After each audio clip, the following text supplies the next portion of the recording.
Now, there's the Buddha talked about, well, the word that got translated as suffering into English is dukkha in Pali.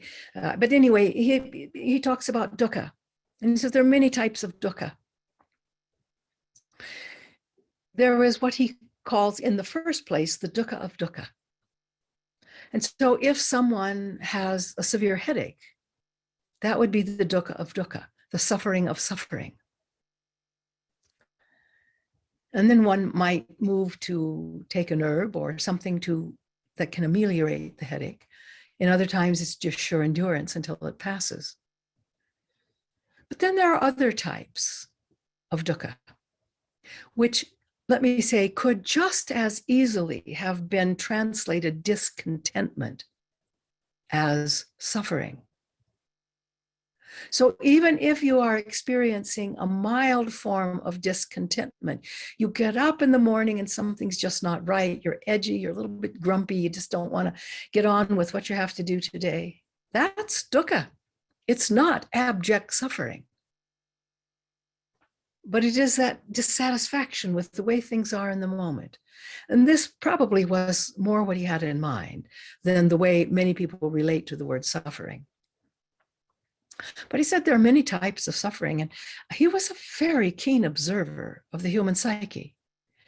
He said one of the most common forms of suffering is change. What did he mean by that? Well, some of you are at a point in life where you're watching your bodies change, maybe more rapidly than you would like. And some call it maturing, others call it aging. Or perhaps if you have something like a particular diagnosis of a physical illness, you may get to watch a lot of transformation in your body.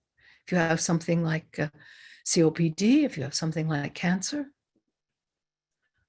you try to treat it medically, of course. And yet what you see is this change. And it may not be the kind of change you like. There are other kinds of change. Someone dies in your family and everything changes. People, there's something about death that it brings out the best in some people and it brings out the worst in others.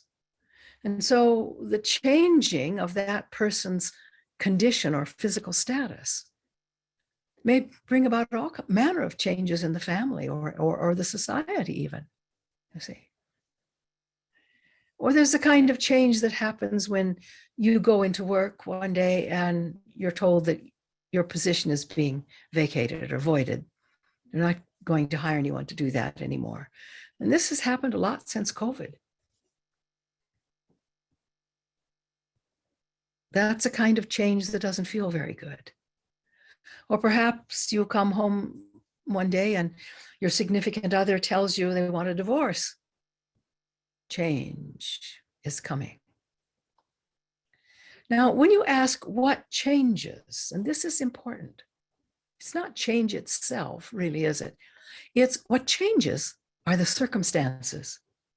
So the circumstances that one enjoyed when they were fully employed has changed. The circumstances one enjoyed while the family was intact has changed.